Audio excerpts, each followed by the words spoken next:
Boa noite a todos, caros amigos. É sem dúvida mais um momento de alegria, um momento gostoso e edificante, quando nos propomos a falarmos um pouco sobre os ensinamentos de Jesus, desejando que todos estejamos bem, mediante as situações que nos chegam, pedindo sempre o amparo a Jesus e à espiritualidade amiga. Dessa forma, vamos acerenando os nossos corações, elevando os nossos pensamentos, e eu convido a todos para, assim, iniciarmos com a nossa oração inicial.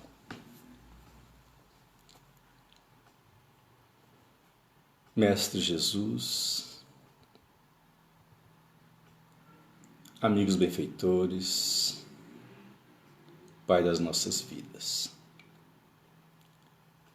aqui estamos mais uma vez, juntamente com todos aqueles que nesse momento conectam-se com a espiritualidade amiga através dos pensamentos elevados, solicitando amparo a cada um, aos seus lares, a todos aqueles que nesse dia se fizeram enfermos mediante a situação.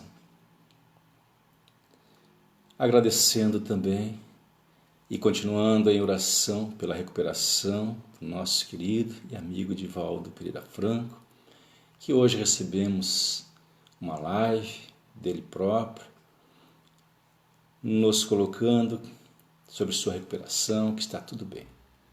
Dessa forma, agradecemos mais uma vez, hoje e sempre.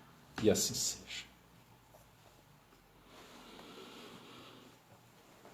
O tema dessa noite, que iremos refletir um pouco, culpa, arrependimento e auto-perdão, tem sido, não de agora, mas de outrora também, momentos para muitos de complicações, de desânimo.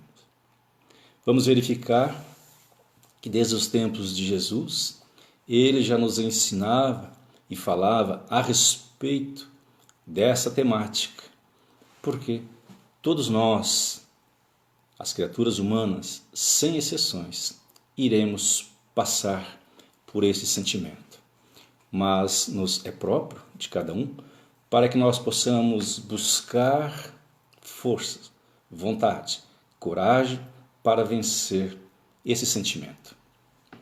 Mas também é necessário que tenhamos a compreensão de que a vida não termina no túmulo. Ela continua. Então, a nossa reabilitação vai ao encontro dessa visão, dessa fé no futuro, através do conhecimento, através da nossa fé nessa reencarnação. Portanto, nesse reencontro de almas, a doutrina consoladora de Jesus nos propõe seguirmos avante, mediante as aflições que nos chegam, os equívocos cometidos, oportunizando assim a cada um de nós para um novo recomeço, para um novo porvir. Porque mediante tal situação do equívoco, do erro, vamos ver que não há motivos para que nós desanimamos pela vida. Esse sentimento a muitos vem provocando um vazio existencial terrível. E por não conseguir se libertar de tal infortúnio, desenvolve um complexo de inferioridade, de desânimo e possível quadro depressivo irá se instalar. Portanto, todo cuidado para essa situação é importante, porque quando menos esperamos, nos encontramos, levantamos pela manhã e chegamos à noite num complexo de culpa que não sabemos o que aconteceu. Esse estado de culpa tem levado, portanto, inúmeras pessoas a cultivarem a infelicidade, desconhecendo as realidades da alma, passa essa tristeza a ser, para ela, avassaladora, onde os dias e as noites são intermináveis. Portanto, não conhecendo as causas muitas vezes atuais e principalmente desconhecendo as causas anteriores, ela se dá por vencida. E muitas vezes o desinteresse pela própria vida lhe passa pelo pensamento. Dessa forma, se faz necessário termos a compreensão dessa vida futura, dessa vida que Jesus nos falava, da vida após a vida. Se a criatura, portanto, não tiver entendimento e coragem para enfrentar a situação, será como encontrar nos seus caminhos espinhos e pedras que irão com certeza lhe proporcionar dores para o corpo e para a alma.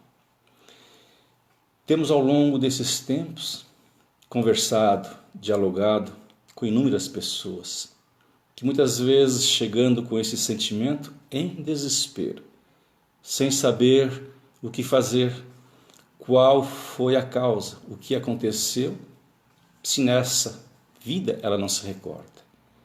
E então todo um trabalho se faz necessário para essa compreensão.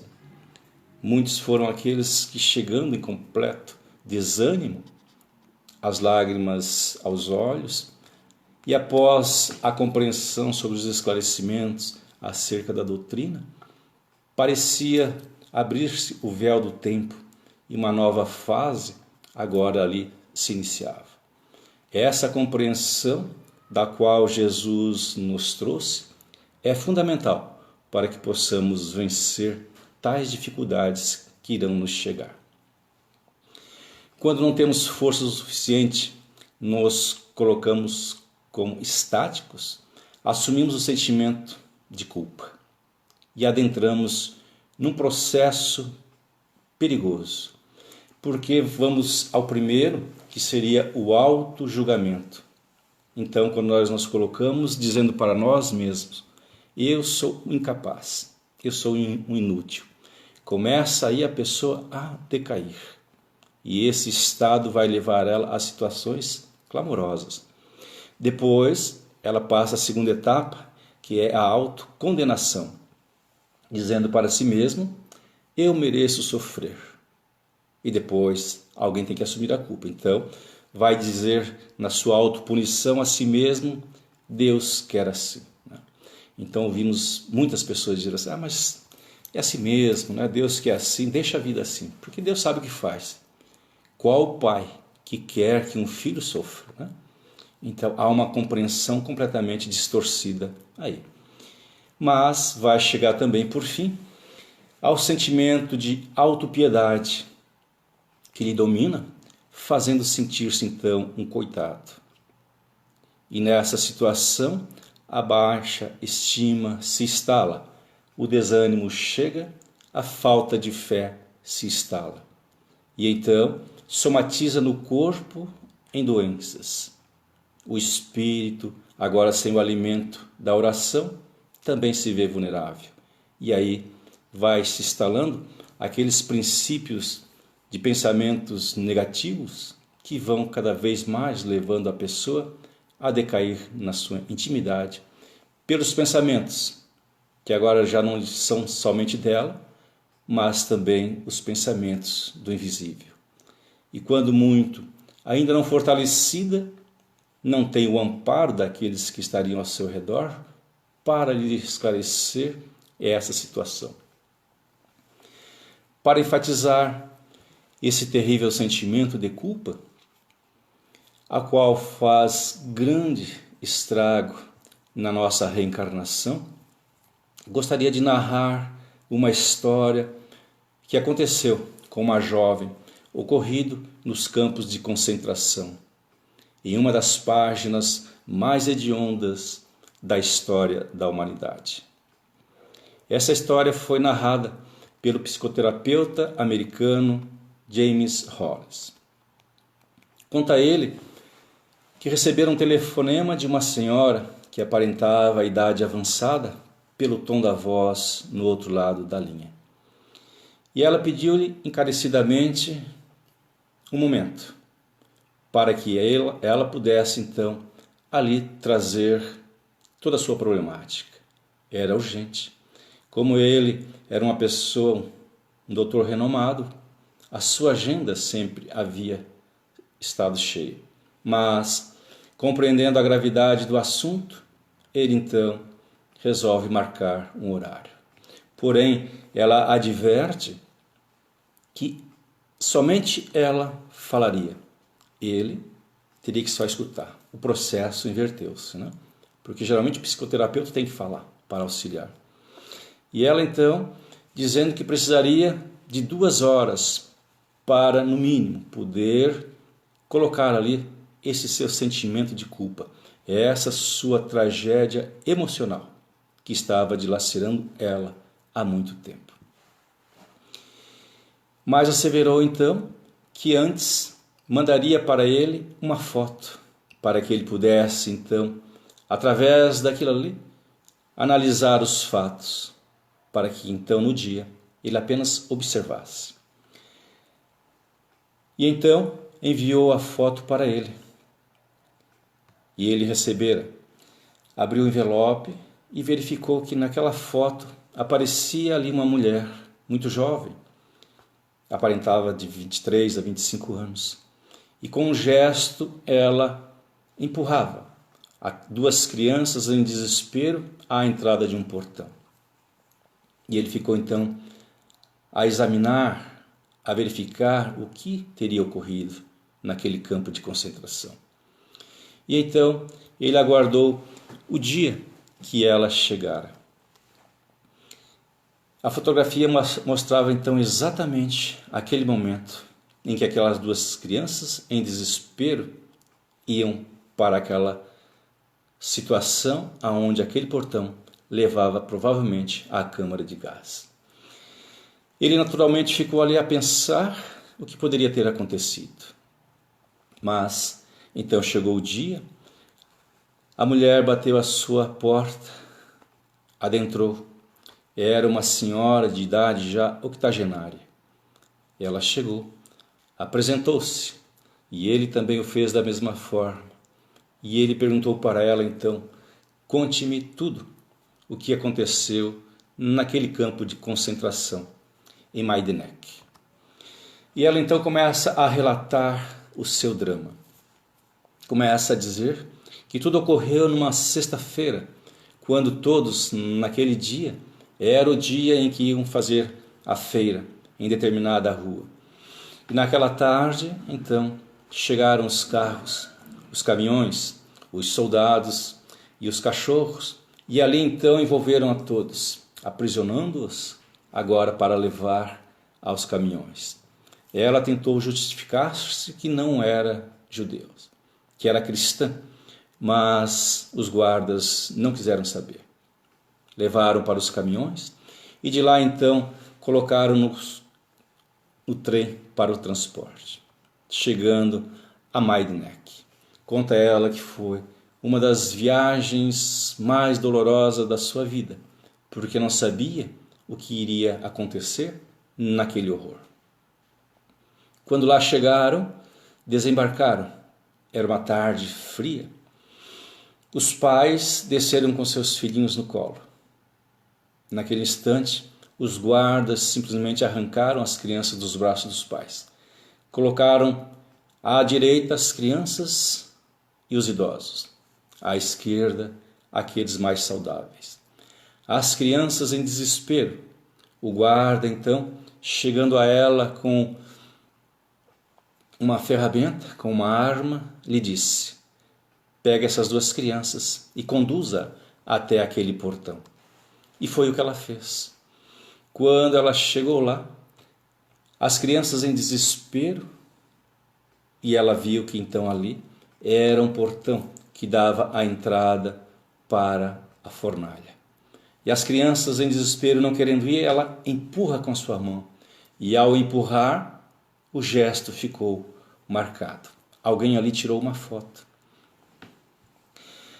E então, diz ela que naquele momento, ela pensava apenas em sobreviver.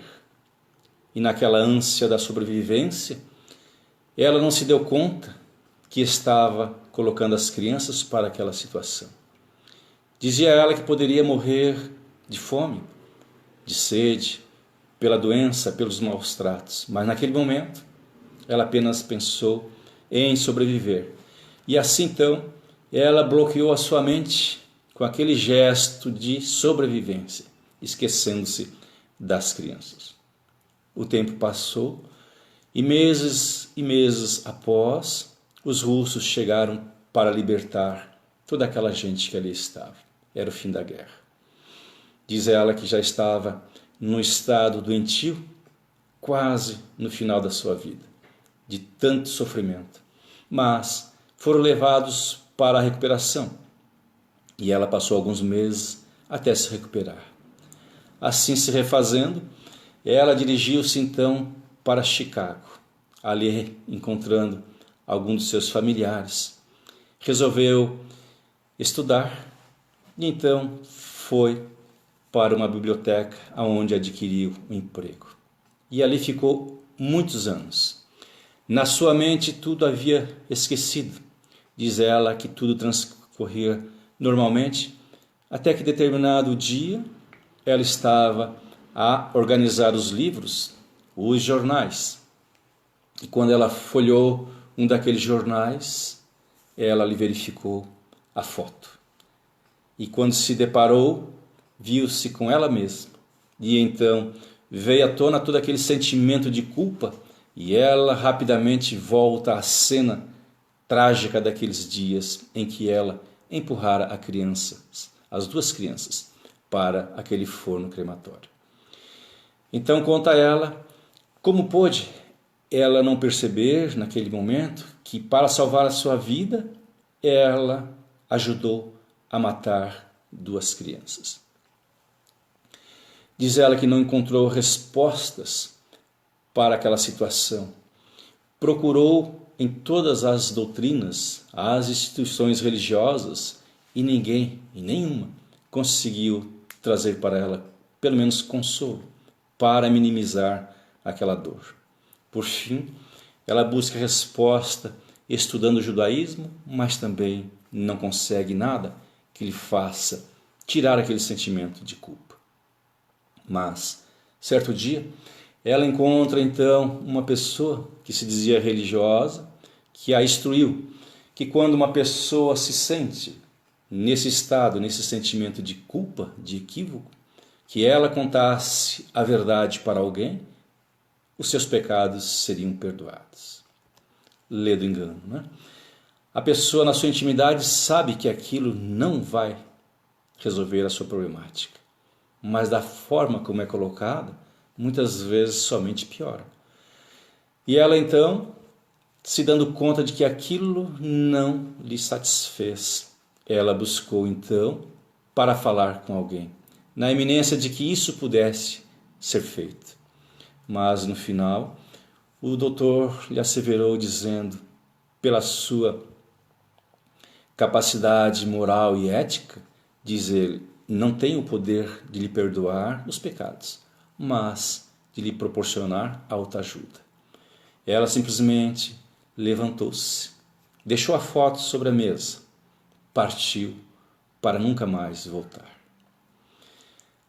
Aquele doutor ficou a pensar que tamanha dor estava na intimidade daquela criatura, que não deixou-se ser trabalhada para que pudesse compreender e seguir a vida. Porque talvez estivesse já na idade avançada, achando que nada mais faria sentido. Essa falta da fé futura, dessa vida após a vida, muitas vezes leva a pessoa a achar que já é tarde demais. Mas não, sempre há o recomeço, sempre há um momento para recomeçarmos. E então, vamos ver que talvez, se ela tivesse a oportunidade e na época tivesse a facilidade de conhecer talvez os ensinos da doutrina espírita, talvez pudesse ter amenizado, auxiliado a ela a transpor novos passos com seu erguimento em nova fase para uma nova vida. Mas infelizmente. O doutor continua depois a dizer que nunca mais soube ou teve qualquer influência dela, qualquer retorno para lhe dizer como estava. Portanto, a culpa é esse sentimento invisível, oculto, que está dentro de cada um de nós. E que quando não compreendida, ela vai enraizando-se por dentro e vai provocando uma desarmonia, uma angústia, a tristeza se instala e o caos então toma conta. É o cuidado que nós temos que ter, porque muitas vezes, como falei no início, nós levantamos com desânimo profundo, um sentimento que nos abate, que parece algo que está dizendo para nós que algo não está certo. Se nós deixarmos valer desse sentimento e não nos recompomos pela oração, que é o alimento da alma, talvez nós vamos permanecer o dia assim. Temos que buscar esse auxílio para que possamos dar o próximo passo. Haverá pessoas também que irão instruir outras dizendo: mas esqueça esse sentimento de culpa, isso passará. Outros ainda dirão assim: você fez bem. Aquela pessoa era assim mesmo, tal, você fez certo. Ao invés de instruí-la para um surgimento de uma forma ética, moral, instruindo ela para que ela pudesse se recompor e rever o seu equívoco. Porque muitas vezes, ao invés de nós auxiliarmos, nós ainda vamos colocar lenha na fogueira. Então tem que ter compreensão para poder auxiliar. E vamos ver daqui a pouco que não é bem assim. Não basta dizermos para nós: não, é assim mesmo, eu fiz, está certo. Não, não está certo não. Porque mesmo que o outro seja o culpado, quando nós cometemos algo de equivocado, o mais desequilibrado somos nós contra aquele. Se o outro tem problema, nós devemos então, nesse momento, equilibrar. Porque deveremos, pela compreensão que temos, compreender o outro naquele momento de angústia. E muitas vezes ele quer apenas desabafar e nos fala algo e nós achamos que aquilo para nós é algo que não devemos aceitar. E então nós começamos a falar aquilo que não devemos e nos equivocamos. Portanto, vimos que a senhora Ilse não achou resposta para a sua problemática.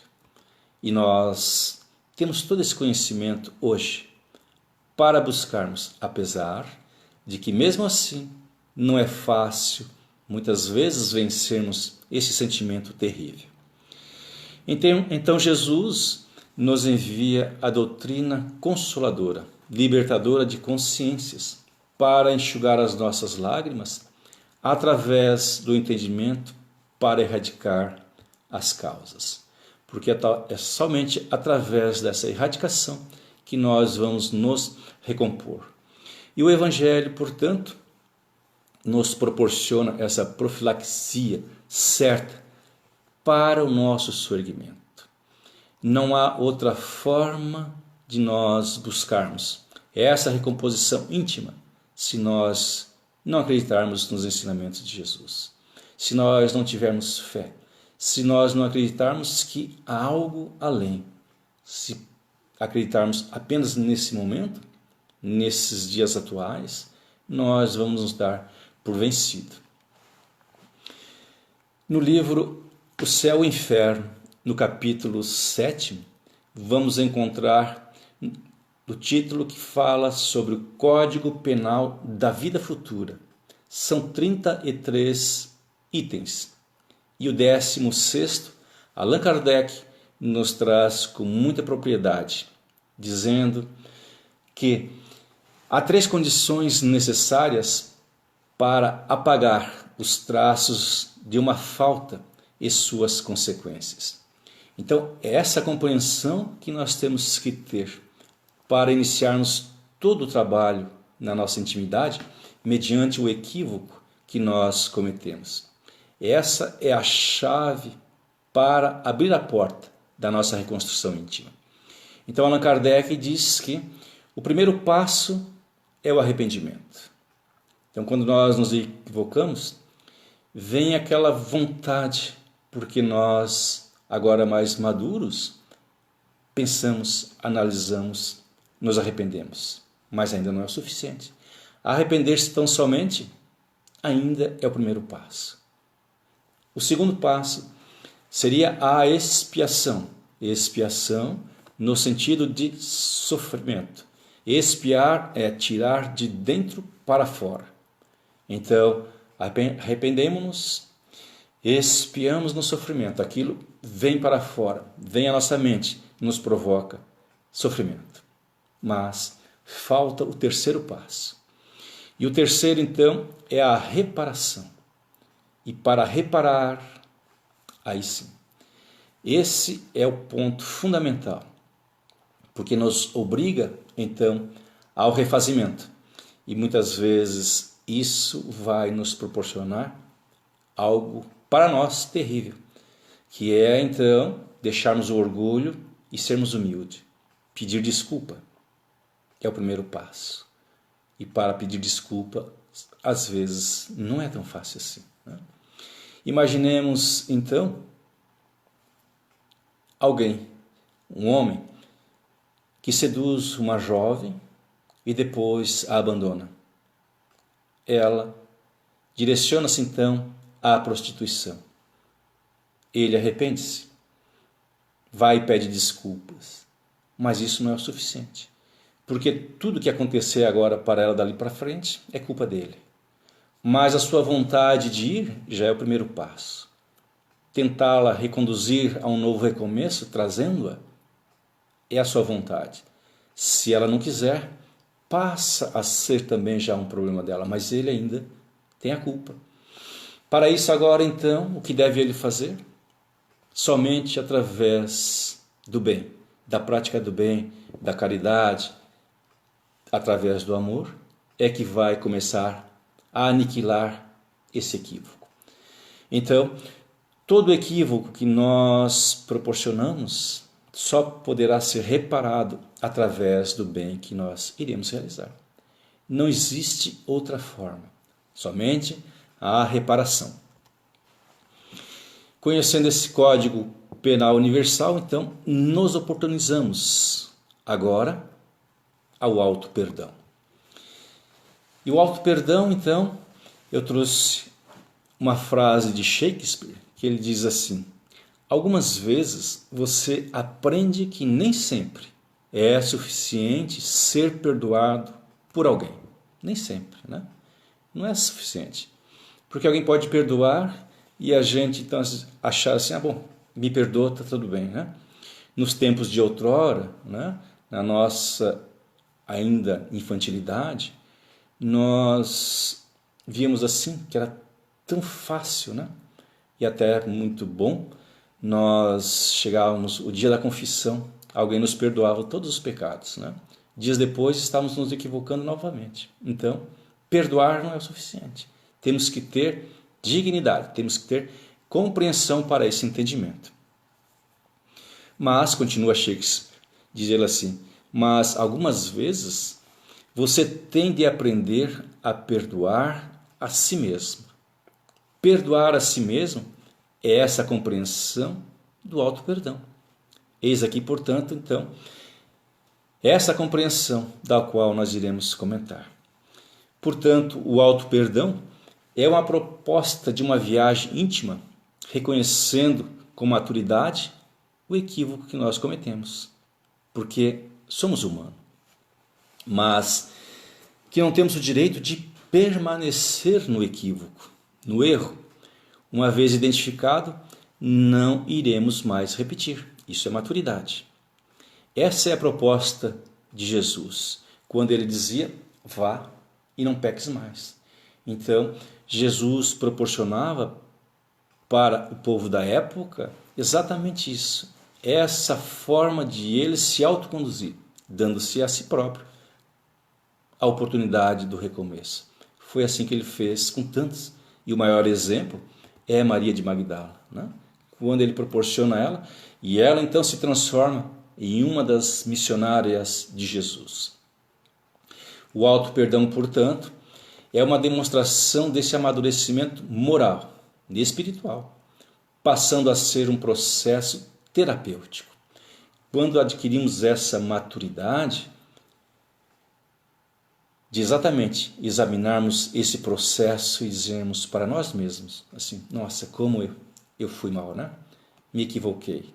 Agora, eu estou, então, convicto de que eu tenho que fazer algo. Então, isso passa a ser terapêutico. Porque vai, a partir desse momento, passando pelas fases, as 3 fases, o alívio chega, acalma, regenera. Então, aquele véu de escuridão sai. E nós, então, começamos a refletir, a nos sentirmos mais leve. Então, isso é terapêutico.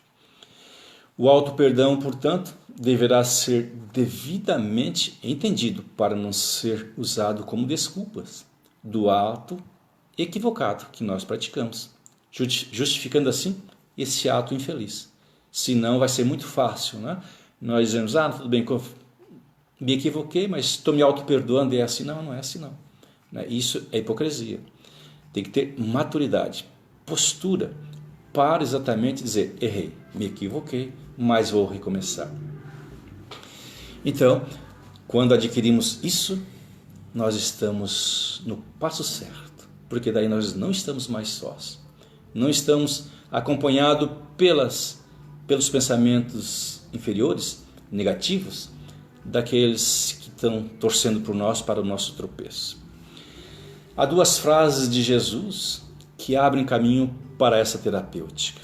Quando ele diz assim, reconcilia-te. Quando ele fala isso, ele quer dizer, reconcilia-te contigo primeiro. Porque ninguém em estado de desequilíbrio, no momento que ele vai sair para ir pedir desculpa ao outro, se ele estiver desequilibrado, não adianta. Então, o homem desequilibrado, que se equivocou muitas vezes ofendendo seu vizinho, naquele momento ele se recorda, mas está naquele estado agitado, pega uma faca, coloca no bolso e a esposa pergunta, onde vai? Vou pedir desculpa. E para que isso? Se caso ele me agredir, né? Então que perdão é esse? Que maturidade, que postura é essa? Portanto, reconciliar-se, reconcilia-te primeiro contigo, na intimidade. Faz a sua oração, toma a sua água fluidificada, acelera-se e agora, ok, siga em frente, vai. Reconcilia-te agora com o próximo. Esse é o processo. E o outro é quando Jesus procura soerguer Pedro naqueles momentos difíceis e ele pergunta, Pedro, tu me amas? E Jesus pergunta a ele 3 vezes. E na terceira ele diz assim, apacenta minhas ovelhas. Porque Jesus sabia o que iria acontecer. E naquele momento lá no Sinédrio, naqueles questionamentos, Jesus é condenado. E através da mediunidade de Pedro, Jesus entra em comunicação com ele. E Jesus, então, agora mentalmente fala a Pedro, dizendo, Pedro, o homem no mundo é muito mais frágil, é muito mais ingênuo do que perverso. Ou seja, ele estava propondo a Pedro o auto-perdão, para que ele pudesse se reconciliar e recomeçar. Com Judas, vimos que foi o oposto. Ele não conseguiu vencer o equívoco que ele realizou. E nós vimos o que aconteceu. Não raro, imaginaremos nossos erros como irreparáveis, de alta gravidade, clamorosos mesmos, chegando a imaginar que não merecemos perdão, nem de nós mesmos e nem daqueles que nós cometemos o equívoco. Se erramos, portanto, é hora de planejar o próximo passo. Mas essa reparação não pode ser para amanhã, não pode ser para a próxima reencarnação. Tem que ser quase que imediatamente. Porque muitos dizem assim, deixa para depois. na próxima reencarnação. Muitas vezes ele nem sabe o que é a próxima reencarnação, né? Mas diz por dizer, não, se nos equivocamos, o momento é agora, né? De repararmos. Muitas vezes perdemos grande oportunidade, né? Porque vamos deixando para depois. O auto-perdão, portanto, significa dar-se oportunidade de crescimento interior, proporcionando reparação dos danos causados em função da conduta equivocada naquela hora exercida. Então, agora determinado e motivado pela vontade e o desejo do refazimento, parte avante, segue o caminho, segue sua jornada em uma proposta de autotransformação, em uma reforma íntima, tal qual a doutrina espírita nos propõe, que tem como esse o principal objetivo, a nossa reforma íntima. Portanto, esse sentimento de culpa que muitos de nós, e sem exceção, todos nós temos de alguma forma, e muitas vezes aqueles que não a compreendem, porque irão dizer, mas não me recordo de nada que eu tenha feito para tamanha situação, e esse sentimento de culpa que me chega, que dilacera, de onde vem? Os nossos equívocos, as nossas falhas, o bem que fizemos nessa ou na vida anterior, sempre iremos trazer gravado no fundo da nossa alma, no nosso perispírito. E então a nossa consciência, uma hora, vai se abrir, porque estamos nesse universo divino e as leis de causa e efeito estão para todos nós. Quando nós achamos assim, que tudo o que fizemos às escondidas está despercebido, a nossa própria consciência, pela lei de causa e efeito, não irá demorar a nos trazer à tona todo esse sentimento. Portanto, quando sentimos isso, nos coloquemos em oração, porque é um termômetro que está dizendo alguma coisa está errada. Se não sabemos o que ocorreu, nos coloquemos em oração, pedimos amparo para o esclarecimento, que a ajuda vai vir. Não podemos nos fazer de desentendido e dizer, principalmente quando nós sabemos, né? E nos fazemos de conta que não sabemos de nada. Maturidade para o novo recomeço se faz necessário nesse momento. E os espíritos sabem quando nós temos certeza do que nós queremos, vontade para refazer, ou quando estamos querendo nos auto-enganarmos. Portanto, então, fica para nossas reflexões dessa noite essa proposta dessa autoanálise, desse sentimento oculto que muitas vezes dilacera, mas que temos todas as possibilidades para o novo recomeço. Pedimos então o amparo a Jesus, aos bons espíritos, para nesses momentos que chegarem para nós essa situação, possamos então nos darmos contas e assim nos refazermos novamente, seguindo a nossa jornada evolutiva. Agradeço a todos que nos acompanharam, estando conosco em mais esse momento, esse Evangelho no lar, aqui na companhia da espiritualidade amiga, nos lares que também eles se fazem presentes. Convido a todos então para fazermos a nossa oração final.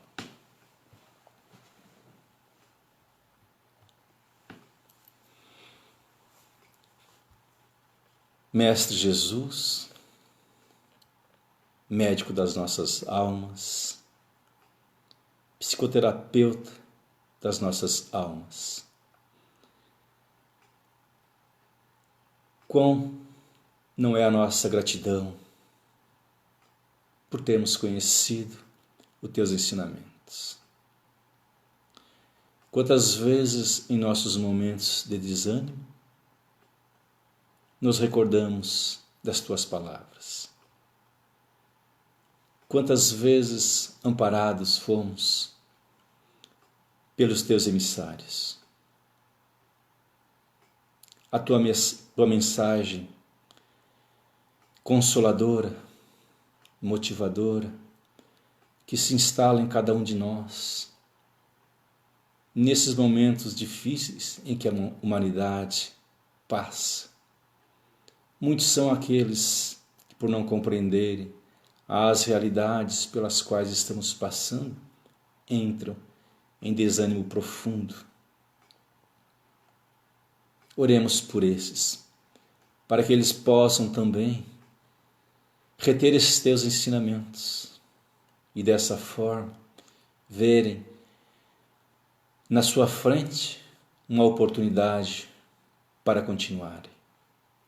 Não entrarem pelo desânimo profundo, chegando a situações, muitas vezes pelo desânimo, adentrando assim àquelas situações em que a criatura muitas vezes se deixa envolver e de difícil se faz depois o seu erguimento. Agradecemos a Deus por estarmos aqui, vivos, presentes nesse corpo, porque exatamente nesse dia muitos retornaram à pátria espiritual. Que Jesus abençoe os lares de cada um, os lares daqueles que encontram-se enfermos, nos hospitais, a todos aqueles profissionais que encontram-se no fronte. Que Jesus os abençoe hoje e todo sempre, esperando nos encontrarmos mais uma vez na próxima semana. E assim seja.